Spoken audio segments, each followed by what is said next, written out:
mu ngi fi woon ci atum 2012 am na ay manquements yoo xamante ni nemmeeku woon nañ ko ci ba loolu moo jur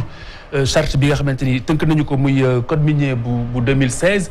ñeenti at a ngi biñ ko sampeeg nëgër ni du ñàkk am na lu si jag am na lu si jagul waaye pour taxaw si rek ci wàllug mise en œuvre bi surtout doxalin wi ndax méngoo na ci wàllug octroi yi surtout octroi titres yi ak exploitation beeg lépp lu ci aju.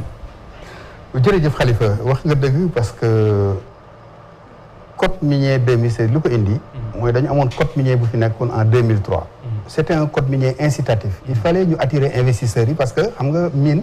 muy ay gaz pétrole le privé national amuñu capacité technique wala financière parce que c'est des milliards pour mën ko investir. état aussi dafa am yeneen priorité état mënu jël xaalis di investir pour explorer wala mu exploiter. il faut ñu attirer les investisseurs mais loolu ça nous avait en termes d'exonération fiscale 502 milliards la ci état sénégalais perte entre 2005 et 2012 ci li ñu xayma. mais léegi bi ñu gisee ni à partir de 2014 le Sénégal commençait à changer de paradigme.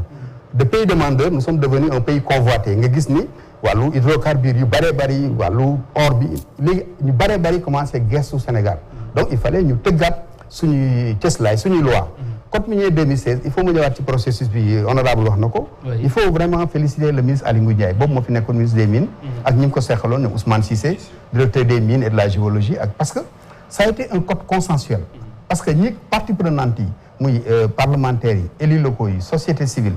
presse bi même y a une presse spécialisée bien sûr ak ñi ko war a seq yëpp toog nañ ba waxtaan ba tënk ci ñun kuréel gi ma bokk en tout cas propositions yi ñu dugaloon les 75% dugal nañ ko. c'est lépp dafa jóge woon sur la base du ressenti et des attentes des communautés. code boobu nag après 4 ans de mise en œuvre il faut ñu xool fan lañ ci toll. il faut mu indi leen ci ay quelques points ci code boobu yoo xam ne ay innovation la. bi ma ciy njëkk a wax mooy dugal nañ ci lu ñu naan les conflits d'intérêts article 32. dañu ni képp koo xam ne yaa ngi nekk agent de l'administration minière waroo am part directement ou indirectement ci industrie bi. mais loolu tamit ñoom honorable xam nañ ci secteur parce que Sénégal ba léegi amagul conflit d'intérêt de portée générale parce que gis nañu agent administration minière c'est des fonctionnaires ñooñu amuñu sax possibilité pour jël part dañ ko waroon def une loi de portée conflit d'intérêt mooy koo xam ni dafay nekk ci état nekk secteur privé tey xam nga li tax ñuy wax conflit d'intérêt li tax mu bon mooy tey au niveau de l'appareil d'État par exemple premier chef de l'État am autour de lui des conseils yoo xam ni ay conseillers am lañ ba pare wëlbati ku nekk ay actionnaires wala moom ay entreprises privées. loolu la ñu naan conflit d'intérêt moo tax ñu ni loi boobu article boobu baax na de mais dañ ko waroon yaatal mu nekk de portée générale ba nga xam dañ koy appliquer au ministre aux membres du gouvernement ak ñi nga xam ne tey am nañ ndombo tànk mën a am sañ-sañ wala am moyen wu pour mën a am part ci action yi am ci beneen damay tëb jël essentiel yi rek article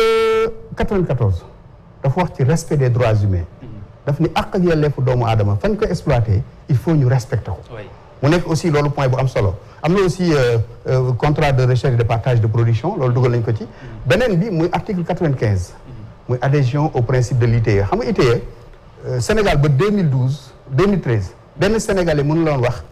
ressources minérales yi lan la ko jural c'est-à-dire il y avait pas une photographie claire du secteur il y avait pas les flux nit ñi xam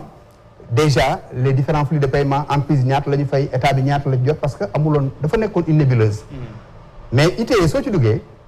te Sénégal moo ci coobare wu dugg ci le président de la République en 2013 mais soo ci duggee rek da ngay dugg ci principe yi mais léegi dañ ko institutionnaliser dañ ko dugal ci code bi président bu fi ñëw mënatu ko fee jëlee ce qui fait que soo duggoon tey ci rapport ITIE lépp loo soxla nataal la lay jox ci secteur extractif ci wàllu li ñuy produire xaalis bi muy jur fan la dugg dërëm ak tànk dañ la koy jox loolu mu nekk lu am solo article 103 ñëw ci réhabilitation dafa ni réhabilitation des sites bu njëkk ba su entreprise bi paree ba kii dafa war a réhabiliter fi mu exploité léegi nag même su seetee gisul réhabilité après phase d'exploration da ko war a gis mais foofu tam am na sooxee parce que dafa am la dimension anthropologique code bi jëlu ko en charge ndax les sites immatériels lu mel ni cimetière lu mel ni tey jàkka c'est des sites immatériels yoo xam ni loolu soo bëggee tëb entreprise bi am convention wala permis d'exploitation bëgg a jël population yi mais dañuy bañ mooy nga gis coow yi am Kédougou gis ko Thiès léegi nag loolu aussi nekk sooxe mais beneen bi article 104 am ni fonds de réhabilitation mais entreprise bi am na fonds boo xam ni dañ ko war a dugal ci benn compte pour loo xam ni yàq nañ ko ñu defar ko mais loolu tamit ba léegi jëmmaluñ ko ma ñëw ci article 85 dama ko tëb plan de passation de marché dañu ni entreprise bi at bu nekk war na teg plan de passation de marché pour que GIE ak fournisseurs locaux yi xam ni entreprise bi lii la soxla ci fourniture de biens et de services waru koo jéggaani Inde waru koo jéggaani faneen su dee am na les Sénégalais war nañ ko mën a kii mais loolu tam dafa nekk sooxe beneen bi article 109 surtout l'emploi local c'est-à-dire formation qualifiante dafa war a am ñu bari nekk ay manœuvre rek mais aussi ñu am emploi qualifiant beneen bi ñu am transfert de technologie la ñu xam jébbal ko la préférence aussi au secteur privé national article 113 ñëw ne fonds de péréquation parce que mine il faut ñu leeral ko du compétence transférée ñun état moo koy saytu moo tax ñun c'est les ressources qui appartiennent au peuple bi nag mooy génération actuelle ñun ñuy dund ak génération future mais comme état transféré wu ko am na benn mécanisme bu jël muy 20% des redevances et des droits fixes loo xam ni dafa war a delluwaat ci gox-goxaan yi mais bi ñu jëlee décret boobu 2009 am arrêté en 2011 xam nga décret présidence su jëlee président jëlee décret day am arrêté mais arrêté bi jëmmaluñ ko parce que am na région yoo xam ne 0 franc la ñu amoon en 2011 ñu ñëwaat 2015 jëlaat beneen décret le décret 2015-1819 am beneen arrêté bu ñu jëlaat muy arrêté 22-469 du 20 décembre 2015 arrêté boobu bi ñu ko calculé 7 milliards 640 millions la ñu war a séddale gox-goxaanu Sénégal yëpp les 602 pour 6 ans 2015-2016 ba léegi jëmmaluñ ko ñu ñëwaat ba 2020 arrêté bi amul benn jëmmaluñ ko donc ça veut dire code bi am na ay avancées am beneen article 115 ñu ni 0,5% du chiffre d'affaires annuel hors taxe des entreprises en exploitation war nañ ko jébbal gox-goxaan yi nga xam ni ñooy dund mbir mi gën koo jege. damay jël exemple bu ndaw pour rek peut-être jox Cheikh Omar mu ñëw foofu 2018 ICS def nañu chiffre d'affaires 218 milliards dinaa ñëwaat ci kanam ci contribution entreprise yi parce que Ciment du Sahel moo jiitu 25 milliards. ci rapport parce que ITIE moo la indil. at mi ñaata loolu mën nañu ko aborder si beneen point. mais dama lay pour terminer si ICS bi. gis nga 0,5% boobu. suñ ko appliqué woon rek xam nga 218 milliards. commune Darou Khoudoss.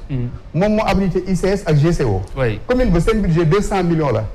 après 94 millions la ñu recouvré. mais suñu leen joxoon 0,5% boobu mën na nekk conk yaakaar. mais day nekk 1 milliard 99 millions. cela veut dire que budget commune bi. dina quintuplé. c'est que li am solo si thème bi mooy Sénégal jamono ji surtout depuis.